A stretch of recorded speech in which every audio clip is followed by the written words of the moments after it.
Ladies and gentlemen, good day and welcome to the Puravankara Limited Q2 FY2024 earnings conference call hosted by Axis Capital Limited. As a reminder, all participant lines will be in the listen-only mode. There will be an opportunity for you to ask questions after the presentation concludes. Should you need assistance during the conference, please signal an operator by pressing star and then 0 on your touchtone phone. Please note that this conference is being recorded. I now hand the conference over to Mr. Samar Sarda from Axis Capital. Thank you, and over to you, sir. Yep. Thanks, Lauren. Good evening, everybody, and I hope everybody had a good Diwali. Wishing you a good Vikram Samvat 2080. As always, from the Puravankara management, we have the senior most guys attending the call, led by our the ED and CEO, Neeraj, President Finance, and Vishnu Murthy, Senior Vice President Risk and Control. I hand over to the management for the initial comments. Thank you. Thank you, Samar. Good evening, ladies and gentlemen. Thank you for joining Puravankara Limited's Q2 FY24 earnings call. I am Neeraj Gautam, President of Finance. Your presence is highly valued. We are delighted to share our financial results for the quarter ending September 30, 2023. Comprehensive details can be accessed on stock exchanges. Today, I am to offer insight into our strategic outlook and key initiatives. Let's commence by delving into the overarching economic landscape before delving into our company's individual performance. This analysis will furnish insight into the consistent demand propelling our sales achievements, thereby highlighting the potential for future growth. Amidst global challenges, India's economy stands out as a beacon of hope. In the initial quarter of this fiscal year, it recorded a robust growth rate of 7.8%, as reported by National Statistical Office. Looking ahead, the Reserve Bank of India has upheld a GDP growth forecast of 6.5% for the fiscal year 2023-24. Even in the face of global challenges, institutional investments in the Indian real estate market saw a substantial uptick, reaching to $4.6 billion from January to September 2023. This marks a noteworthy 27% increase compared to previous year. The resilience and appeal of the market are further highlighted by investments inflows reaching an impressive 93% of the total record in 2022. Further, the stability ensured by unchanged interest rates acts as a catalyst, inspiring prospective buyers to explore real estate investments. A consistent interest rate environment fosters a sense of financial security, driving individuals to make confident home purchases. Turning to our attention to the Puravankara Limited, this favorable environment has consistently driven us to surpass sales records quarter after quarter. As evident from our operational update, we are thrilled to announce that once again we have achieved the highest ever sales value of INR 1,600 crore in any quarter since our inception. This reflects a remarkable increase of 102% compared to INR 791 crore in Q2 FY23. Breaking it down, INR 736 crore is attributable to Puravankara brand, INR 740 crore to Provident brand, and INR 124 crore to Purva Land. Our collections experienced a significant surge, reaching INR 879 crore, reflecting an impressive 70% year-on-year increase. Additionally, average price realization witnessed a 7% uptick, rising to INR 7,947 per square feet during Q2 FY24 from 7,396 per square feet in Q2 FY23. In terms of new launches, we are delighted to sharing significant developments in our portfolio for this quarter. Provident Ecopolitan in Bengaluru takes center stage, a new project spanning a sellable area of 1.13 million square feet. Additionally, unveiling the new phase in Bengaluru, Purva Parkil Tower B contributes a sellable area of 0.2 million square feet. In Chennai, we introduce another new phase for Purva Windermere, Phase 4B, featuring a sellable area of 0.75 million square feet. Regarding our launch pipeline, we are pleased to report a substantial figure of approximately 13 million square feet, ensuring a consistent influx of new projects in the foreseeable future. Specifically, non-Bangalore projects now contribute 44% of sales of our ongoing projects and an impressive 72% on the launch pipeline. Breaking it down by division, Provident accounts for 50% of the launch pipeline, aligning with market trends and the strategic focus of the group. Turning our attention to the debt management, we are pleased to report a positive trajectory. Demonstrating fiscal prudence, net debt has reduced from INR 2,144 crore in Q2 FY23 to INR 1,992 crore in Q2 FY24.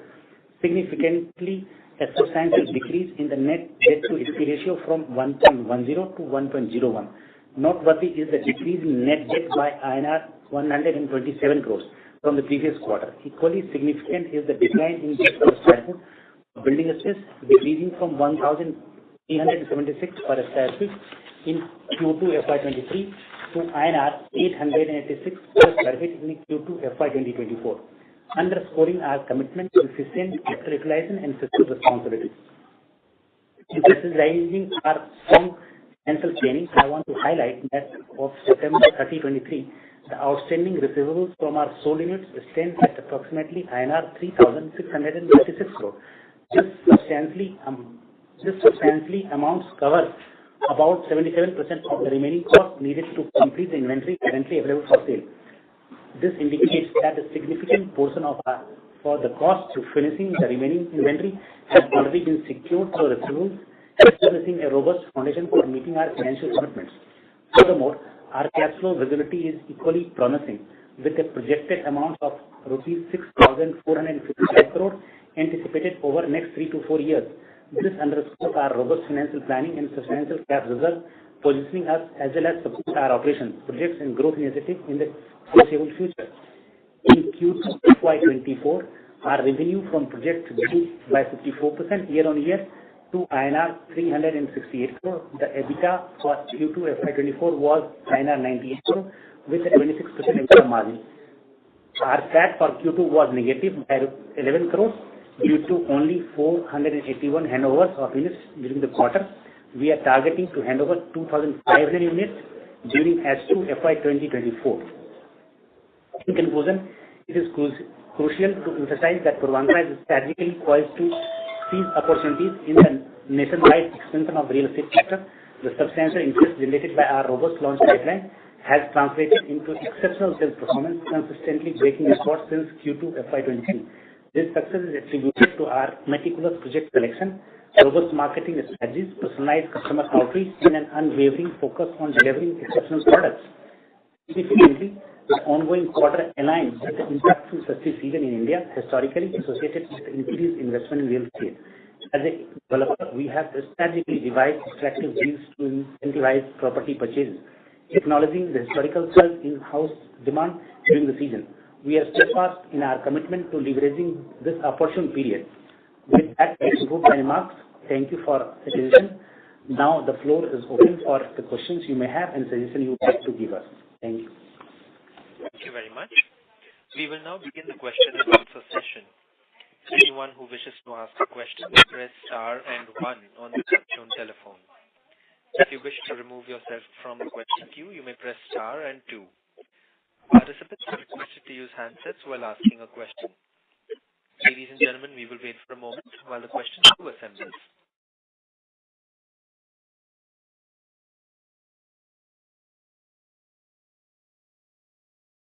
Ladies and gentlemen, you may press star and 1 if you wish to ask a question.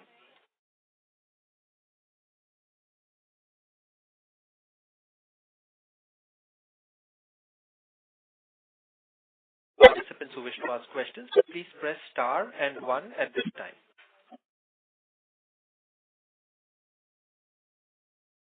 First question from the line of Samar Sarda from Axis Capital.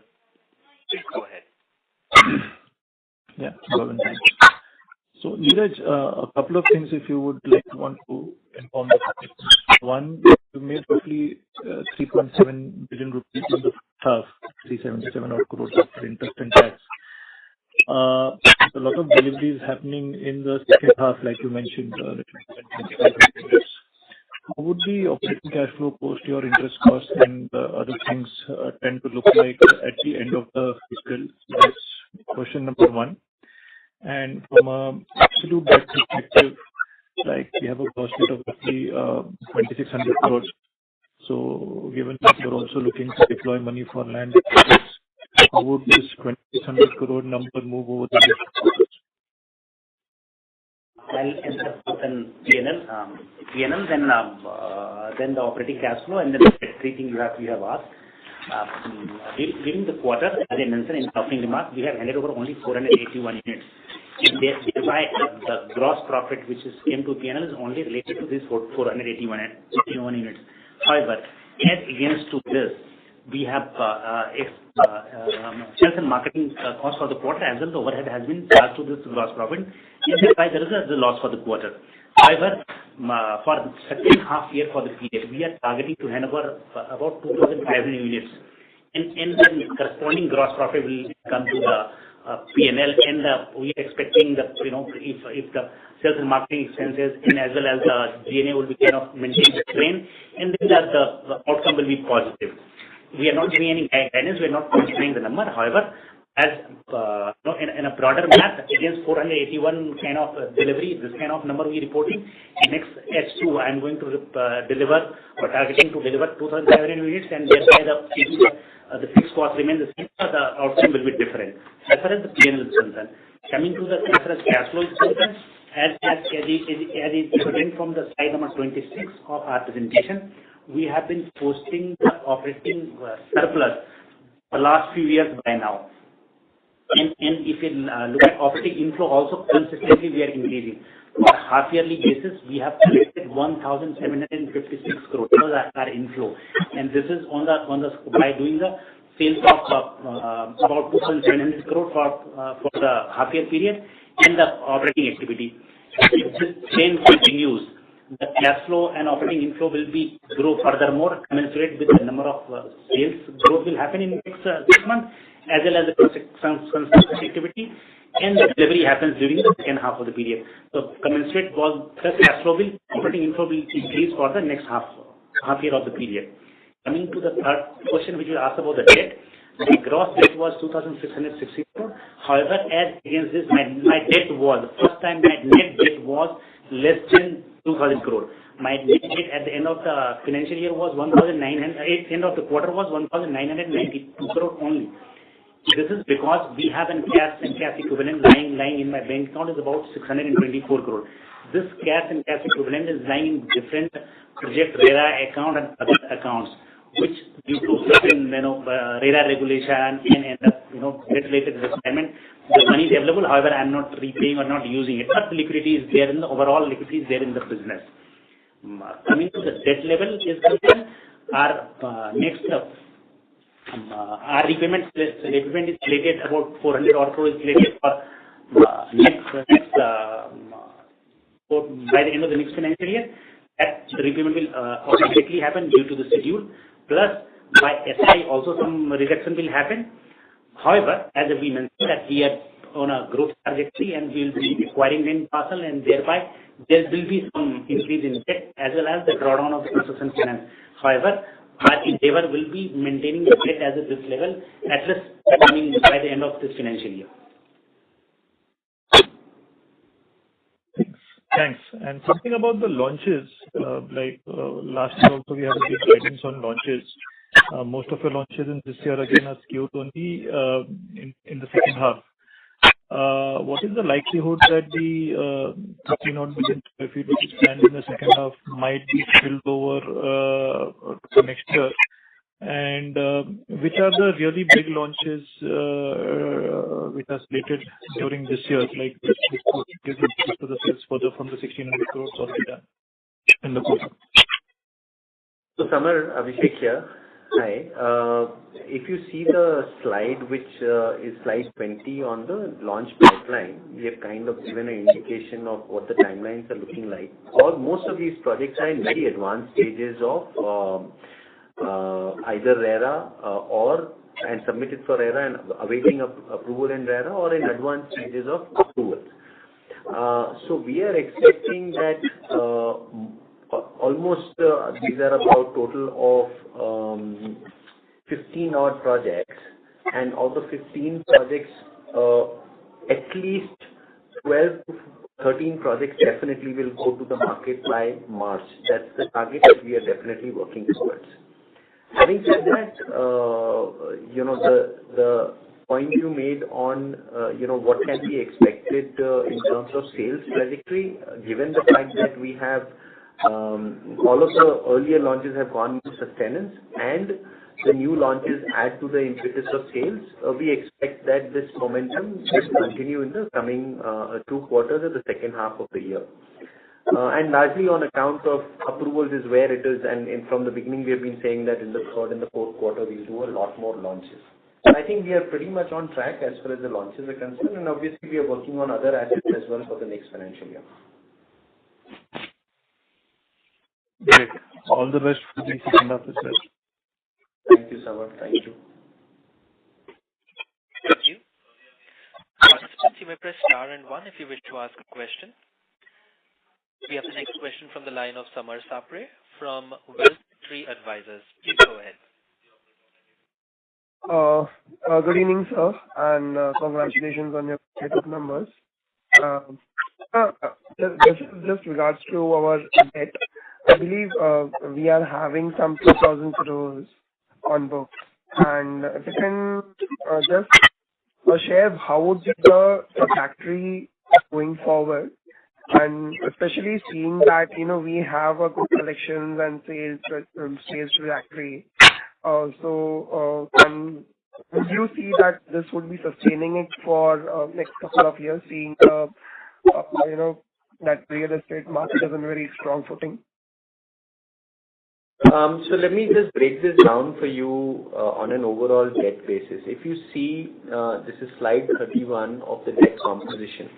Our residential debt continues to come down. There is obviously some addition of land that's happened, and capex towards commercial development has increased the debt. However, with the cash and cash equivalent, we've been on an overall basis, on a net debt basis, the number has come down to 1992 crores. There's another slide we have, which is slide 32. If you look at our trend of debt per square foot, and I keep going back to this number, continues to come down from about 2,100, 2,077 rupees a square foot, down to about 886 to 900 rupees a square foot on per square foot area under development. And why I keep pointing this out is because I think that is relative to the quantum of business that you do. Our business clearly has shown 100% growth this year in the first half of the year, and therefore we are continuing to see this debt level come down. Our intent is and goal is to keep the debt level in and about the current absolute number and not increase it substantially while we go into the acquisition. And these new launches and the liquidity that is further coming into the system, along with the scheduled repayment, as Neeraj mentioned, is to the extent of about 700 crores, if I'm not wrong. Next 12 months. In next 12 months. About 700 crores in next 12 months. But having said that, we'll obviously not hold back from new acquisition, and you'll start hearing a lot more about the new acquisitions that we are looking at going forward. So therefore, the way we are seeing it, we'll try and keep it at similar levels, but increase the volume of business that we do and continue to reduce our debt per square foot by launching more and more projects, and hence creating a lot more surplus available from coverage, servicing and liquidity perspective. Okay, that was helpful. And one last question with regards to realization. I believe we are at now close to 8,000 square foot in residential division vertical. So how would be the gross margins behave in this segment? Go ahead, please complete. Yeah. And would that be sustainable, seeing your new launches coming in? Sure. So I'll break this again into two parts. What is ongoing currently, where we see current ongoing and new launches coming in. I think our average realization, because of a large number of launches especially coming in Provident, will hover around a similar number. And also Purva land. So, on an average realization, you may see in fact slight dip, because the mix of product will be different in coming 2 quarters. Having said that, our new acquisition strategy that is currently from the land point of view, especially adding West as a significant contributor in the next financial year, in both in terms of new launches and acquisitions that we are doing, other than what we are already working on in South, should take up our average realization over next 1 year's time as we do those launches. So to answer that question, I think on the longer term trajectory, you will see our average realization continue to go up while the volumes go up, specifically on account of addition of projects in Mumbai, Pune, and also other projects in Puravankara. Having said that, having added Purva Land and Provident, where the realizations are, Purva Land, the realizations may be as low as 3,500. It's drags down my average realization. That gives me the volume and the margins. So if you look at the margin level, I think to answer that question, our EBITDA levels will continue to remain on an average hovering around 30% and above. And while the average realization in the coming couple of quarters might slightly drop, our average realization will continue to go up in the longer term. Okay. Last, and I'll be joining back in the queue again if needed. This was with regards to the second quarter. How much of the portion is attributed to the new launches of the same? Of the total new launches would be to the extent of, if I'm not wrong, to the extent of about 600 crores, if I'm not wrong in the number. About 1,000 crores should come from the under construction projects. But I'll confirm that number to you. I'm just giving it from my back of the envelope calculation, but we're just confirming that. Okay. So that run rate would be maintained for the current quarter, seeing the launches coming ahead in the H2 also. Look, we don't give a forward-looking statement because all the launches. No, roughly ballpark. I don't want the exact one. It all depends on the launches that hit the market and the timing of those launches. I think we'll wait and watch, but our expectation is that we'll continue the trajectory. Thank you so much. Yes, targeting those launches we have already reported on on our investor presentation. Sure, sir. Sure. Thank you so much for answering all the questions in detail. If needed, I'll be back in the queue. Sure. Thank you. Ladies and gentlemen, that is the end of the results call. I would now like to hand the conference over to the management for closing comments. Over to you, sir. So I'll just add, it's about 680 crores for new launches out of 1,600. So my number was off by about 80 crores. Okay, over to you, Neeraj. Thank you. Thank you for joining our earnings call today. Thank you very much once again, and wishing you all a very happy Diwali. And me and my colleagues are available for any query, any question you have. You can write to us, and we'll respond back to you. Thank you very much. Thank you. Thank you. On behalf of Axis Capital Limited, that concludes this conference. Thank you all for joining us. You can now disconnect your lines.